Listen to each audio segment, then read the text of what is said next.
estuve 4 horas con ella. Es el mejor mensaje que le puedo dejar a toda la gente. Como ese amigo, Ciertas oportunidades, porque yo solita no puedo cultivar una sensación de paz y de tranquilidad espiritual. Aprendamos a amar a nuestros niños, a respetarlos.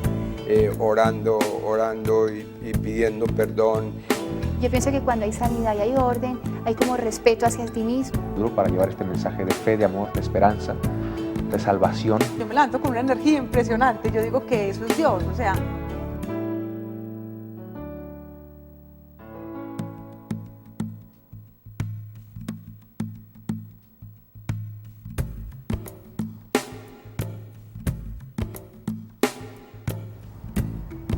Luz Patricia, para esta entrevista me he basado en su autobiografía titulada La papisa Luz es monja bipolar.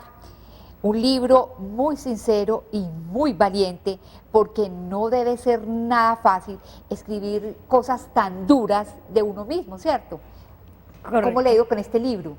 Bueno, Miriam, muchas gracias. En realidad es un relato autobiográfico que nació hace 8 años queriendo transmitirle a otras personas mi experiencia, pero hoy por hoy es una gracia de Dios, porque en realidad fue un acto de valentía ponerme a escribir una historia tan difícil, tan complicada, pero muy contenta porque sé que va a ayudarle a muchas personas. Exacto, yo me atrevo a decir que esta entrevista va para largo, porque son muchas las cosas por contar. Su testimonio está lleno, como digo yo, de arandelas y de cositas y de perfiles y demás, pero vamos a ver hasta dónde nos rinde.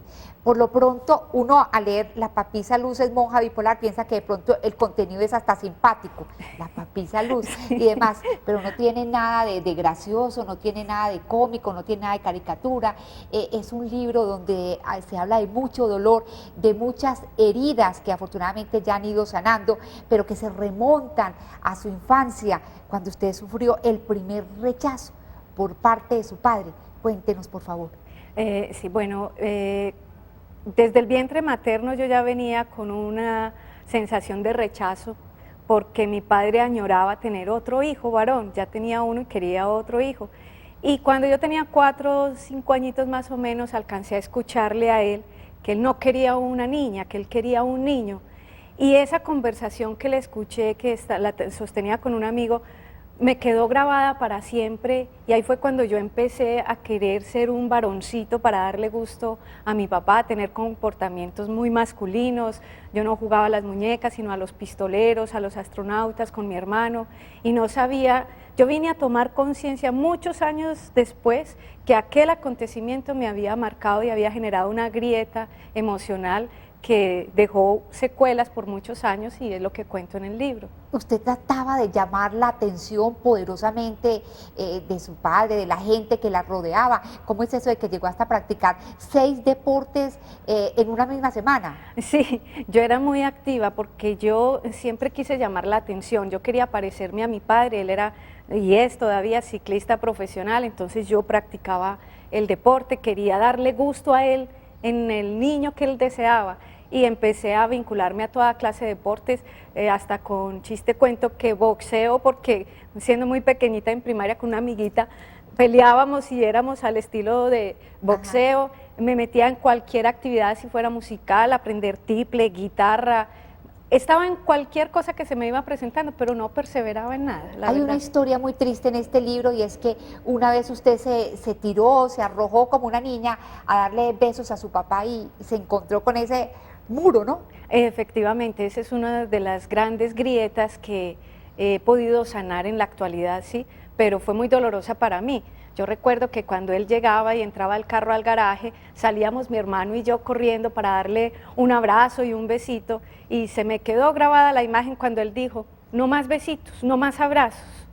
Y eso quedó como una secuela que arrastré muchos años, como una carencia afectiva, y por eso yo buscaba afecto en todas las personas con las que me encontraba. Cuando usted ya estaba en el colegio, empezó a mostrar una serie de comportamientos anormales. No se sabía qué tenía, pero definitivamente se salían de lo normal, se salían del común. Cuéntenos de esos comportamientos raros que evidenciaban que en usted ya había una fragmentación, o se estaba iniciando una fragmentación. Sí, correcto. Cuando yo estaba, por ejemplo, en tercero de primaria, recuerdo muy bien que me dio ataque de risa. Íbamos a empezar un examen de matemáticas y a mí me dio un ataque de risa y yo no paraba y no paraba. Y el resultado fue que se fue contagiando la que estaba al lado mío, las que estaban al frente, y se generalizó y todo el grupo era muerto de la risa, nadie sabía por qué, y yo tampoco, pero a mí me dio un ataque de risa y me duró mucho rato. Eran cosas que uno dice, tan raro eso, ¿cómo es que le dan esos ataques de risa? O sentada en las escalas de mi casa duraba hasta 2 horas riéndome. Y mis papás no sabían el por qué yo tenía esos ataques de risa, o gritos desaforados. Cuando estaba estudiando con mis compañeras, les decía, ay, esperen un momentico, yo quiero salir al balcón, salía y pegaba un grito, ¡ah!, todo lo más estrafalario que pudiera, y mis compañeras decían, esta está loca, esta le pasa algo raro. Y Pero cosas no tan sabíamos raras qué. como que usted tomaba leche, pero mejor dicho, Era como si fuera una- de un grifo, ¿no? Una obsesión por, así es, como dices tú, una obsesión por tomar leche. Yo salía a la calle a jugar con mis vecinitos y entraba, me tomaba 2, 3 vasos de leche y teníamos que comprar en aquel tiempo las botellas de vidrio de leche. Teníamos que comprar bastantes porque yo consumía con una exageración Y impresionante. eso pues sumaba que era supremamente perfeccionista, bueno, y una cantidad de cosas. A los 18 años toma una decisión, y una decisión muy madura, de pronto equivocada, me atrevo a decir yo, irse para un convento, iniciar una vida como religiosa. ¿Cómo fue eso y por qué? Bueno, en realidad, hoy por hoy reconozco que en el momento en que tomé esa decisión, yo estaba pasando por una crisis, pero en ese entonces no sabíamos de qué se trataba. Sí estaba muy claro, era que a mí me afectaba muchísimo el flagelo del alcoholismo que padecía mi papá, que ya hoy lo superó, pero en ese tiempo para mí era muy doloroso y yo no soportaba a mi papá. La única manera de soportarlo era tomando licor parejo con él, pero con el afán de no encontrarme más con esa realidad, quise tomar la decisión, convencida en ese momento de que tenía vocación, de irme para un convento. De esa manera también de pronto, no sé si tapar o superar los complejos, los traumas que usted tenía hasta ese momento, ¿no? Con seguridad, sí, porque yo me sentía inferior a mis compañeras. Yo veía que todas prosperaban y yo era como estancada, me sentía acomplejada, yo no sabía por qué. Algunas veces para sobresalir hasta mis cuadernos de colegio los mandaba a empastar porque eran libros de consulta. Yo de alguna manera con mis compañeras quería sobresalir y no hallaba la manera, pero pues sí, eso fue lo que realmente me hizo entrar al convento, porque yo pensé que allá iba a poder superar muchos complejos y muchas cosas que traía del pasado. Pero miren, para empezar, ingresa usted al convento y se mantenía enferma.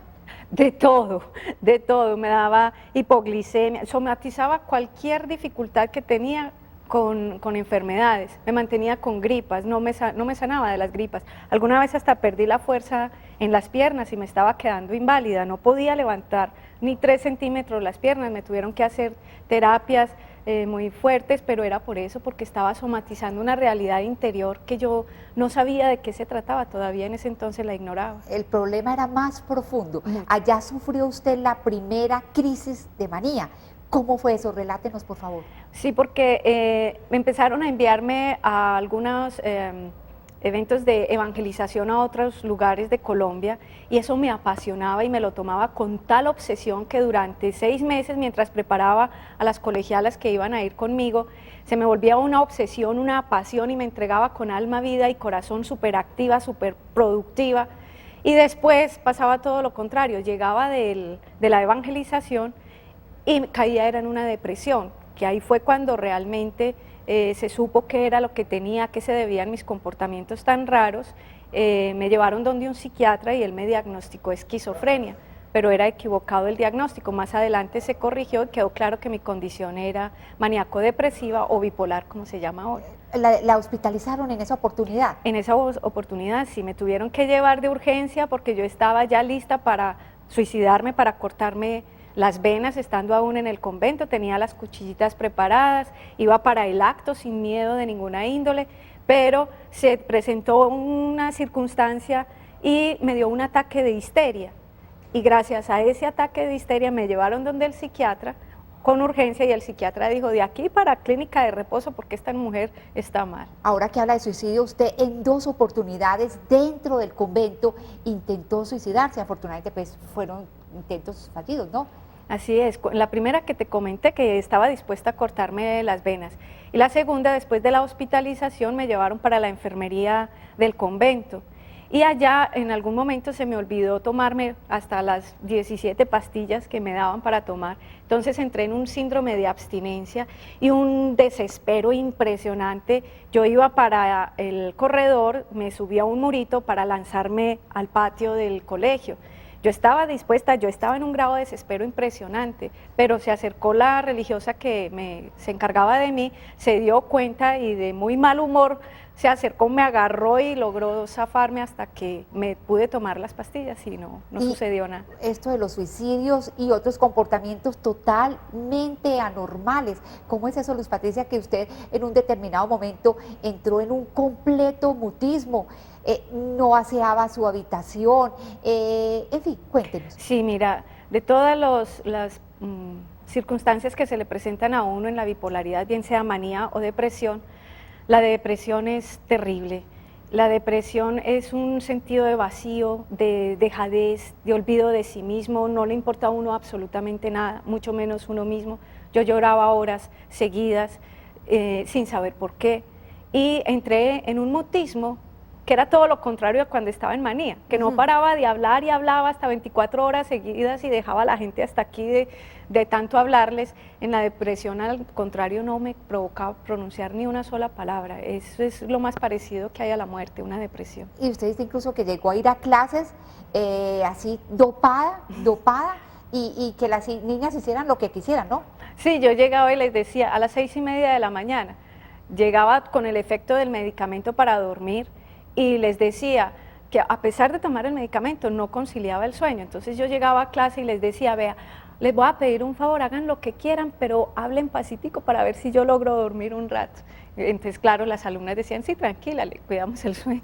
Hagamos una pequeña pausa, un corte de mensajes importantes del canal y ya regresamos porque, les repito, nos espera mucha historia.